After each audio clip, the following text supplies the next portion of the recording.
በስመ አብ ወወልድ ወመንፈስ ቅዱስ አሐዱ አምላክ አሜን። የረቡዕ ድርሳነ ማህያዊ አንደኛ ምዕራፍ። አንድ አምላክ በሚሆን በአብ በወልድ በመንፈስ ቅዱስ ስም በእውነት አምነን ለዓለሙ ሁሉ ቤዛ የሚሆን ዓለምን ሁሉ የሚያድን የመድኃኔ ዓለም የሞቱንና የመከራውን ነገር የሚናገር በዕለተ ዓርብ የሚነበብ መጽሐፍ ይህ ነው። በነጋ ጊዜ ጌታችን ኢየሱስ ይገሉት ዘንድ የካህናቱ አለቆች ጸሐፎችና መምህራን ተማከሩ። ከእስር ቤት አውጥተው በጽኑ ገመድና ሰንሰለት አስረው ወደሚፈረድበት አደባባይ ወሰዱት።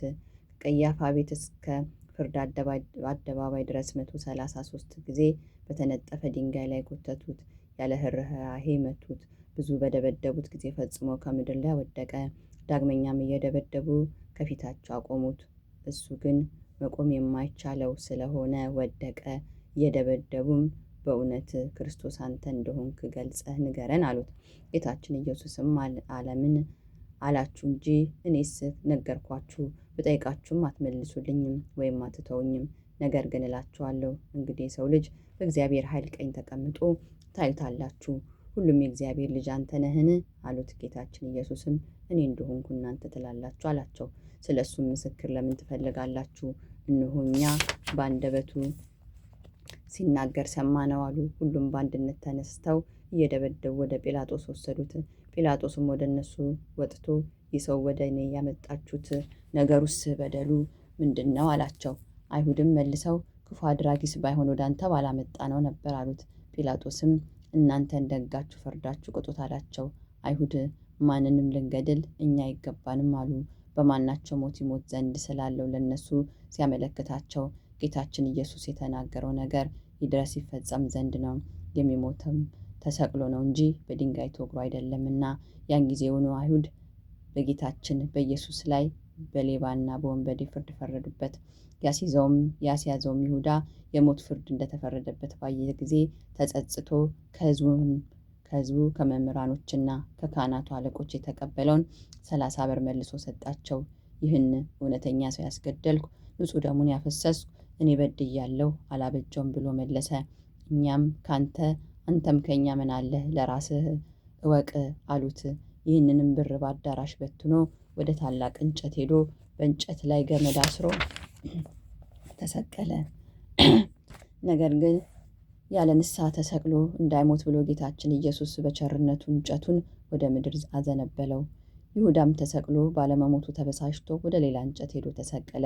ጌታችን ኢየሱስም ሁለተኛ ጊዜ በቸርነቱ ብዛት ተሰቅሎ እንዳይሞት እንጨቱን አዘነበለለት። እንጨቱንም እንደ ሰው እንዲናገር አደረገው። እንጨቱም እንደ ሰው ተናግሮ እንደ ወንድምህ እንደ ጴጥሮስ ስለ ኃጢአት ንስሐ ገብተህ አልቅስ አለው። ጴጥሮስን ይቅር እንዳለው ያንተንም ኃጢአት ይቅር ይልሃልና እምቢ ብሎ በብዙ ጻርና መከራ ሳይሞት በሦስተኛው እንጨት ተሰቅሎ አለ። በሰርክ ጊዜ በጌታችን በኢየሱስ ፈቃድ እንጨቱ ወደ ምድር ጣለው። በመከራ 40 ቀን ተቀምጦ ንስሐ ሳይገባ በክፉ ሞት ሞተ። ወደ ምድርም ወድቆ ጎኑ ተቀዶ አንጀቱ ወጥቷልና። የካህናቱም አለቆች ብሩን ተቀብለው ወደ ቤተ መቅደስ ልናስገባው አይገባም፣ የደም ዋጋ ነውና አሉ። ተማክረው በጌታችን በኢየሱስ እውቀት ለመጻተኛ መቃብር ይሁን ብለው የአንጥረኛውን ቦታ ገዙበት። ጌታችን ኢየሱስም ለድሆችና ለእንግዶች በሕይወታቸውም በሞታቸውም አለኝታቸው ነውና ይህ ቦታ እስከ ዛሬ ድረስ የደም ቦታ ሲባል ኖረ። የእስራኤል ልጆች የተስማሙበት ክቡር የሆነ ጌታን ዋጋ 30 ብር ተቀበሉ ብሎ ነቢዩ ኤርምያስ የተናገረው ያን ጊዜ ተፈጸመ።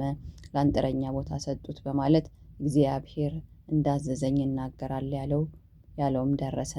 አይሁድም ጌታችን ኢየሱስን ጲላጦስ ወዳለበት ቦታ ወሰዱት። ሲገባም አይተው ከዚያ ቦታ ቆመው የነበሩ ጦሮች ሰገዱለት።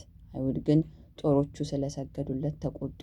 ወደ ጲላጦስ ዘንድ ገብተው በከንቱ ሐሜታቸውን አሙት።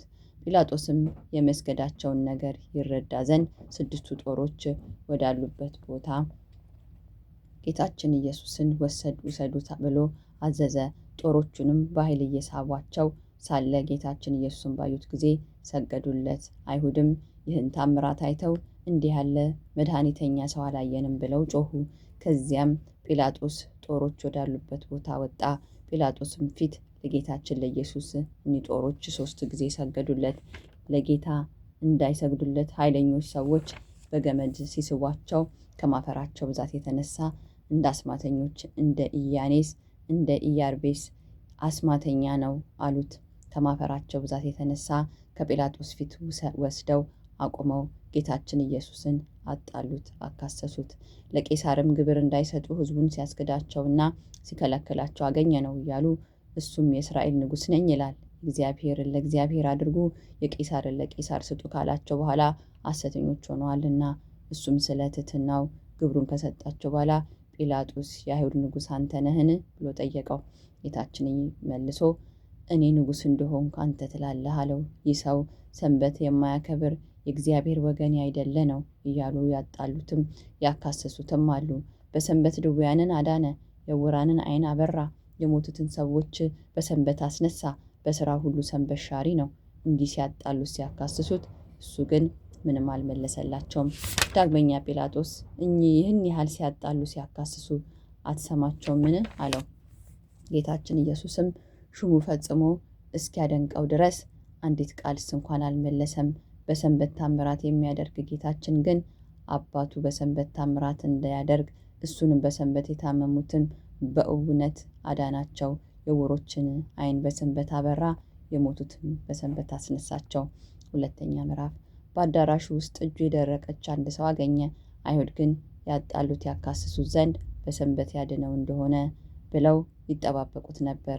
ጌታችን ኢየሱስም ይህን እጁ የደረቀችውን ሰው ተነስተህ በመካከላቸው ቁም አለው። በሰንበት በጎ ማድረግ አይገባምን? ወይስ ክፉ ማድረግ ሰውን ማዳን ነውን? ወይስ መግደል ብሎ ጠየቃቸው። ዝም አሉ።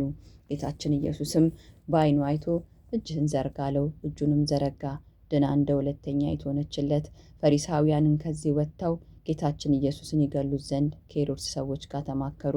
ጌታችን ኢየሱስም ከደቀ መዛሙርቱ ጋር ወደ ባህሩ ወደብ ሄደ። ያደረገውን ታምራት ሰምተው ብዙ ሰዎች ተከተሉት። የታመሙትን ሰዎች ሁሉ አዳናቸው። ነገር ግን እንዳትገልጹ ብሎ አስጠነቀቃቸው። አይሁድ ግን ሰንበት ሻሪ ነው አሉት። ሶስተኛ ምዕራፍ። ከወደፊቱ ሆዱ ያበጠ አንድ ሰው ነበረ።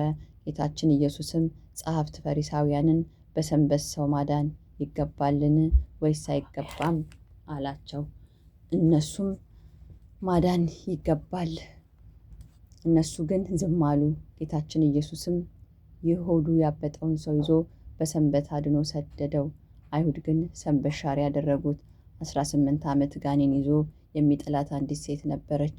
እሷም ጎባጣ ነበረች፣ ፈጽሞ መቆም አትችልም። ጌታችን ኢየሱስም ባያት ጊዜ አንቺ ሴት ከደዌሽ ድነሻል ብሎ በእጁ ዳሰሳት። ድናም በሰንበት ቀን ሄደች፣ እግዚአብሔርንም አመሰገነች። አይሁድ ግን እሱን ሰንበት ሻሪ ነው አሉት።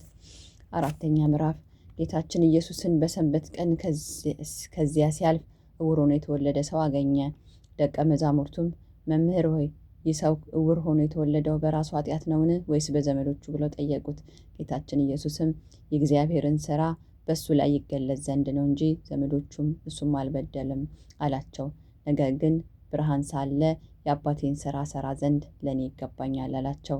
አንድስ እንኳን ሥራ ሊሰራበት የማይቻል ሌሊት ይመጣልና በዚህ ዓለም ሳለው የዓለም ብርሃን እኔ ነኝ። ይህንንም ካለ በኋላ በምራቁ አፈር ለውሶ ዓይኑን ቀብቶ ሄደ። በፈሳሽ ውሃ ታጠብ አለው። ሄዶም ታጠበ፣ እያየም ተመለሰ። አይሁድ ግን ሰንበት ሻሪ ያደረጉት። አምስተኛ ምዕራፍ። ጌታችን ኢየሱስም በሰንበት ወደ አልዓዛር መቃብር እያለቀሰ ሄደና ከመቃብሩ አፍ ያለውን ድንጋይ አንሱ አላቸው። የሞተው ሰው እህት ጌታ ሆይ ዛሬ 4ኛ ቀኑ ነውና ፈጽሞ ሸቷል አለችው። ጌታችን ኢየሱስም ብታምኝስ የእግዚአብሔር ታምራቱን ጌትነቱን ታያለሽ አላልኩሽምን አላት። ድንጋዩንም ከመቃብር ላይ አነሱት። ጌታችን ኢየሱስም ዓይኖችን ወደ ሰማይ አቅንቶ አባቴ ልመናዬን ሰምተኛልና አመሰግንሃለሁ፣ ዘወትርም እንደምትሰማኝ ያውቃለሁ አለ። እኚህ የቆሙት ሰዎች አንተ እንደላከኝ ያምኑ ዘንድ እንዲህ አልኩ እንጂ። ይህን ካለ በኋላ አልዓዛር ና ወደ ውጭ ውጣ ብሎ በታላቅ ቃል አሰምቶ ተናገረ።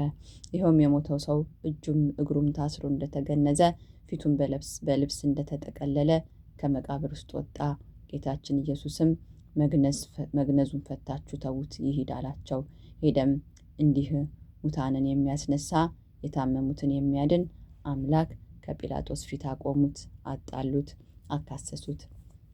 6ኛ ምዕራፍ እንዲህም ካጣሉት ካካሰቱት በኋላ ሕዝቡንና ሊቃነ ካህናቱን በዚህ ሰው ላይ ያገኘሁበት በደል የለም አላቸው። ከገሊላ ጀምሮ እስከዚህ ድረስ በይሁዳ አውራጃ እያስተማረ ሕዝቡን ያወካል እያሉም ጮኹ። ጲላጦስም ገሊላ ሲሉ ሰምቶ የገሊላ ሰው እንደሆነ ብሎ የገሊላ ሰዎችን ጠየቀ። ከሄሮድስ ግዛት እንደሆነ አውቆ ያን ጊዜ ሆኑ ሄሮድስ በኢየሩሳሌም ሳለ ወደ ሄሮድስ ላከው። በላከው ጊዜ ጌታችን ኢየሱስም ከመገዛት ነፃ ሲሆን በትሕትና ሄደ። እሱ የምድራውያንና የሰማያውያን ገዢዎች ገዢ ሲሆን የምድራውያንና የሰማያውያን የጌቶች ጌታ ሲሆን የሰማያዊ ንጉሥ ልጅ ሲሆን እርሱ የምድርና የሰማይ ንጉሥ ሲሆን በደቀ መዝሙሩ በጴጥሮስ እጅ ከዓሣ ሆድ ወርቅ አውጥቶ ግብር ለሚቀበሉ ሰዎች ግብርን በትሕትና ሰጠ። ሄሮድስም ጌታችን ኢየሱስን ባየው ጊዜ የተወደደ ደምግባቱን መልኩንና ብሩህ የሆነ ፊቱን ከማየቱ የተነሳ እጅግ ደስ አለው። ብዙ ሥራውን በሰማ ጊዜ ከብዙ ቀን ጀምሮ ሊያየው ይወድ ነበርና የሚሠራውን ሥራ ሁሉ ሊያይ ይወድ ነበርና ብዙ ነገርም መረመረው፣ ጠየቀው። ጌታችን ኢየሱስ ግን ቃል አልመለሰለትም። ጸሐፍትና የካህናት አለቆች ዝም ስላለ ቆመው ያጣሉት ያካስሱት ነበር። ሄሮድስና ብላቴኖቹ ክፉ ነውሳ እያሉ ዘበቱበት። ጌታችን ኢየሱስንም ሄሮድስ እንዳዘዛቸው ብዙ ገረፉት። ሥጋው እየተቆራረጠ ደሙ እንደ ውሃ ወደ ምድር ፈሰሰ። ሄሮድስም ጌታችን ኢየሱስን አቃለለው። በመገረፉም ያዘነ የተከዘ ሆነ። ጌታችን ኢየሱስም የቀይ ልብስ አለበሱት። ይህ ሰው ሞት ይገባዋል ብሎ ወደ ጲላጦስ ላከው። ጠላቱ ስለሆነ ከቀድሞ ጀምሮ ሊገድለው ይወድ ነበርና ፈሪሳውያንን እንደነገሩት ሄሮድስ ሊገድል ይፈልግሃልና ከዚህ ሂድ ብለው ነገሩት። ጌታችን ግን የዚያን ጊዜ እንዳይገድለው ኋላ ግን በጊዜው እንዲሞት አውቆ ይህንን ቀበሮ ሄሮድስ ሄዳችሁ እንዲበሉት ብሎ ነገራቸው።